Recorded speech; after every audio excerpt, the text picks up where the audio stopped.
What you were taught about the law of attraction is incomplete.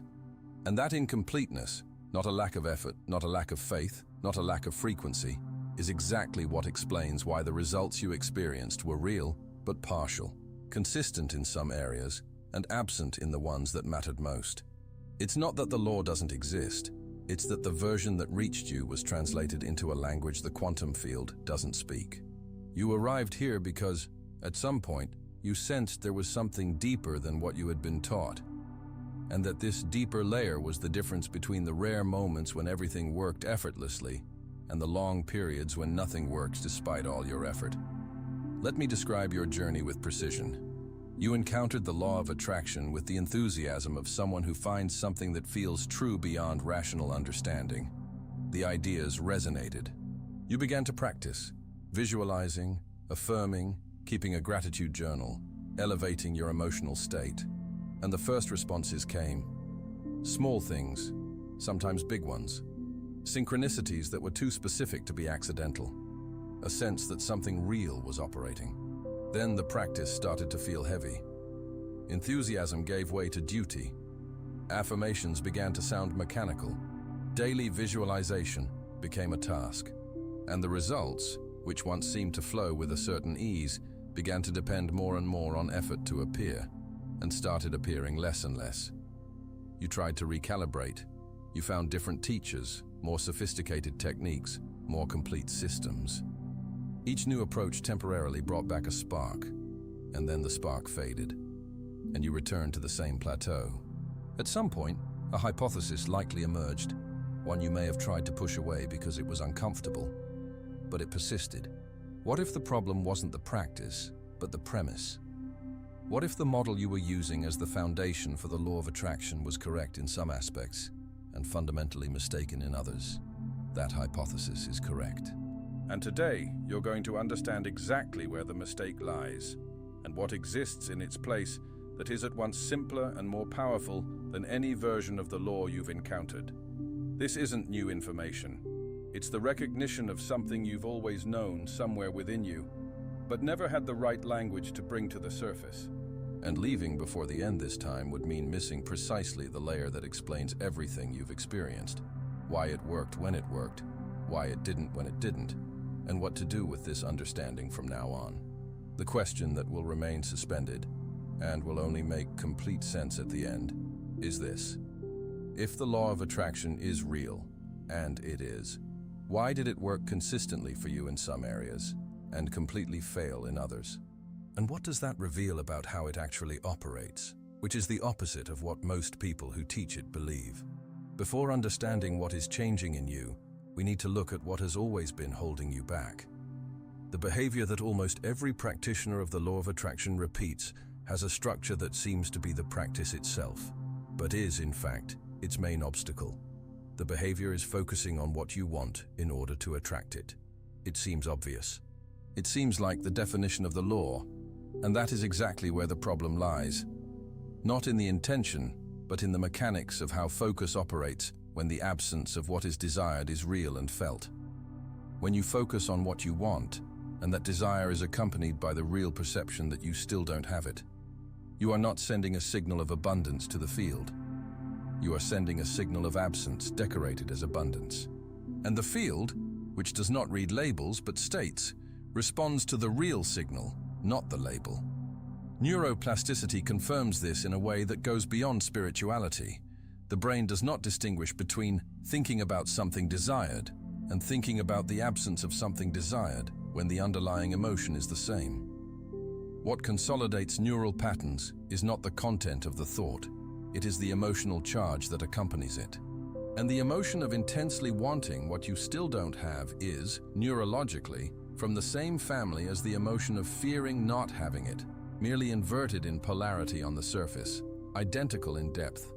You were taught incorrectly, not with bad intentions, with an incomplete understanding of how the quantum field processes information. Here is the central inversion. The law of attraction does not work through focusing on what you want. It works through inhabiting the state of the one who already has. The fundamental distinction is between the mind that desires and the mind that inhabits. The mind that desires is always in relationship with the absence of what is desired. It sees it at a distance, moves toward it, feels the gap between where it is and where it wants to be. The mind that inhabits already occupies the corresponding state, not as fantasy, but as an internal reality from which it exists and acts. And the quantum field, which operates by correspondence, not attraction, does not attract what you want to where you are. It mirrors where you genuinely are into the reality you experience. When you genuinely inhabit the state of the one who already has, reality mirrors that. When you desire from within the state of the one who does not have, reality mirrors that as well. Imagine a wave in the ocean searching for another distant wave. Waves do not search for one another. They are expressions of the same ocean, and when the ocean moves, all move. The law of attraction is not about waves chasing each other. It is about what happens when you stop being a separate wave and begin to be the ocean that contains all waves. This metaphor is more precise than it seems, and it will become operational when you understand the real mechanism. But here is what most people stop listening to, and it is exactly what changes everything. The real mechanism of the law of attraction is not attraction. It is correspondence. And this distinction, which seems semantic, completely changes how you practice, and why practice does or does not produce consistent results. Attraction presupposes two separate points, the desirer and the desired, and a process of approximation between them. Correspondence presupposes a different structure. The reality you experience is not being attracted to you from afar. It is emerging from within your relationship with the field of possibilities, shaped by the state from which you exist. Quantum physics documented something that contradicts common intuition. At the subatomic level, reality does not exist as a set of objects with fixed positions that attract or repel each other. It exists as a field of probabilities that collapses into specific forms depending on the state of the observer. Superposition, the coexistence of multiple possibilities before collapse, is the natural state of the field. And what determines which possibility collapses into manifested reality is not what the observer wants. It is what the observer is when observing. This has an enormous practical consequence and an implication that most teachings about the law of attraction never articulate clearly. You are not attracting a different reality. You are collapsing a different possibility, and the possibility that collapses corresponds to the internal state from which the collapse happens. When you are in a state of scarcity, even if that state is covered by affirmations of abundance, the field collapses toward possibilities that correspond to scarcity. Not because the universe is cruel, because the mechanics of correspondence are precise. When you genuinely inhabit a state of abundance, when this is not emotional performance, but an embodied real state, the field collapses toward possibilities that correspond to that state, consistently, without additional effort. Because there is no tension between what you declare and what you are. The metaphor that makes this immediately understandable is the radio and frequency. A radio does not attract a station from far away. It tunes into a frequency, and what exists at that frequency simply appears, without effort, without distance, without a process of approximation.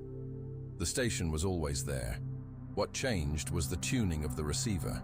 And when the tuning is clean, when there is no static between the receiver and the frequency, reception is perfect. You are the radio.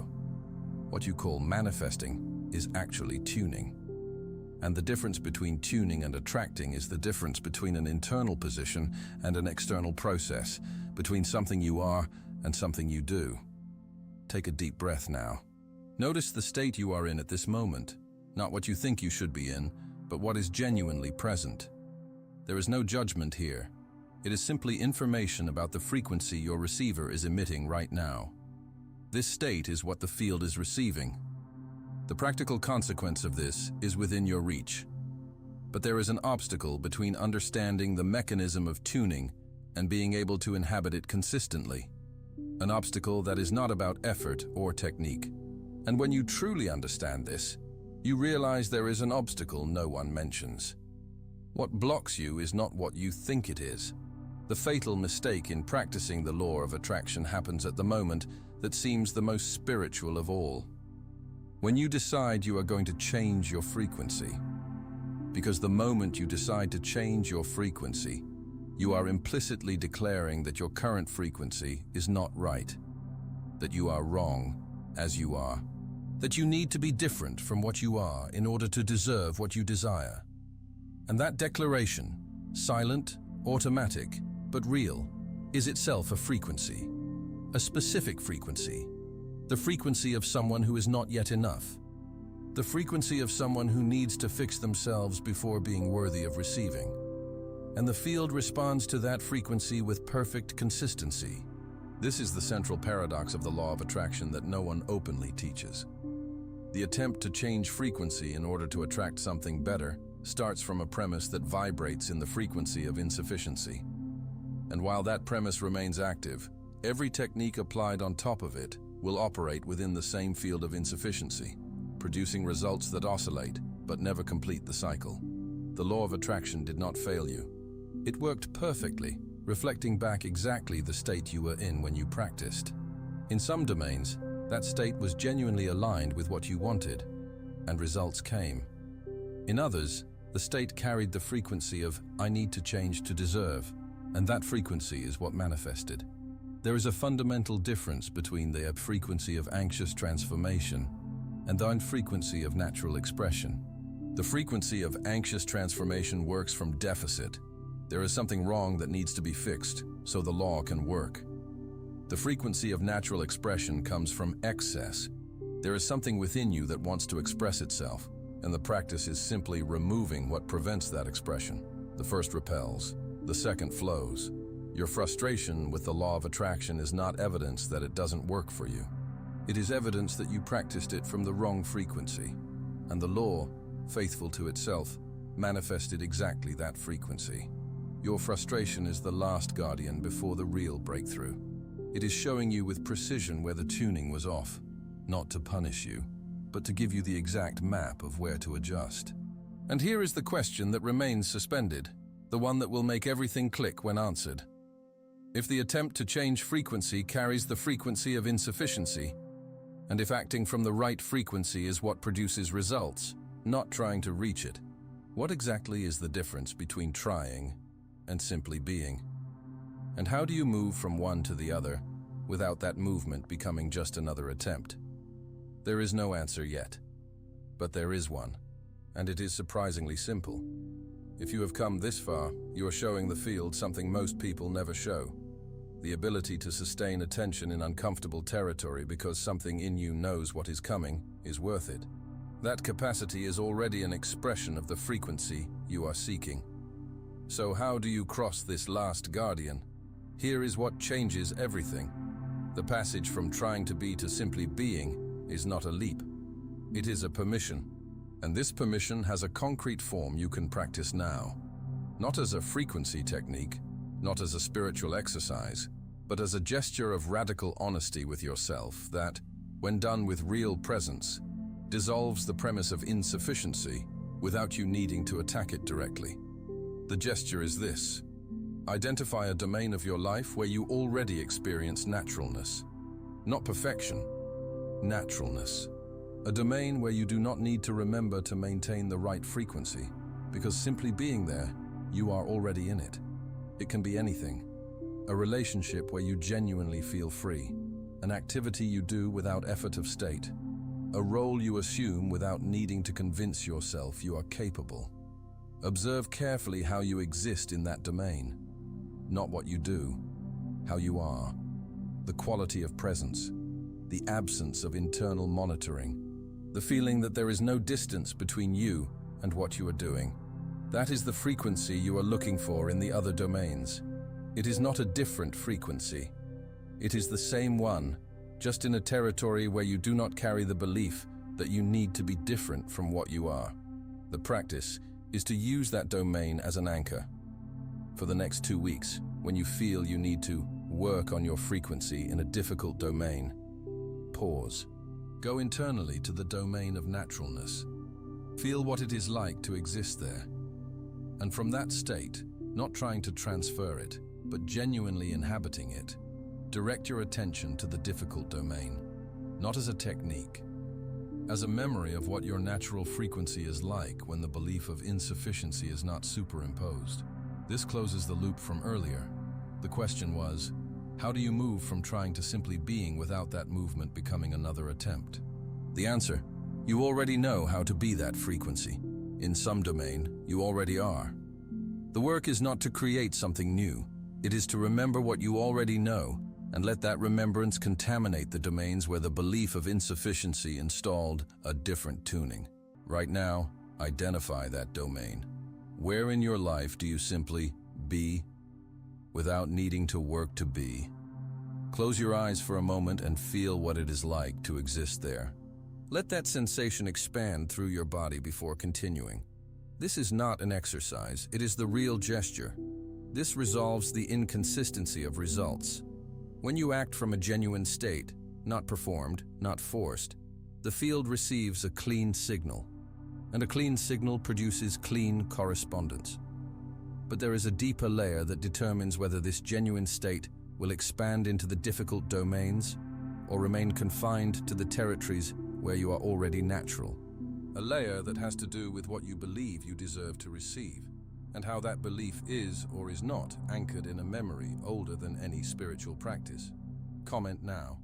I already am the frequency, not as an affirmation of arrival, as a recognition that the state you are seeking already exists within you, somewhere now. And that deeper layer, that is where everything you have learned becomes permanent, or disappears in days. The idea that you already possess the state you seek, and that the work is to remove what obscures it, not to build something that does not exist, is not a contemporary invention. It is perhaps the most repeated and most ignored teaching in the entire history of human wisdom. The Gospel of Thomas, Zen Buddhism, the psychology of flow, Advaita Vedanta, all point to the same territory. The state you seek is innate, not constructed. Practice is not addition, but subtraction. Removing the belief that you must be different in order to deserve being in the frequency that is already your nature. The distinction that separates those who experience the law of attraction consistently from those who experience it occasionally is not technique, faith, or discipline. It is the direction of effort. Effort of construction versus effort of revelation. Like light that was always on the other side of the fog, it does not increase when the fog dissipates. The fog simply stops obstructing what was always there. And when you embody this, not as an idea, but as identity, something changes that cannot be undone. You are not learning to use the law of attraction. You are recognizing that you already are bound the frequency the law reflects. Every moment in your life when results came easily was not because the technique was perfect. It was because the belief of insufficiency was temporarily absent, and your natural state could operate without interference. This does not invalidate the work you have done. It brought you here. Every attempt, every plateau, every moment of frustration was the law telling you with precision, this is the frequency you were inhabiting. And now you have the full map.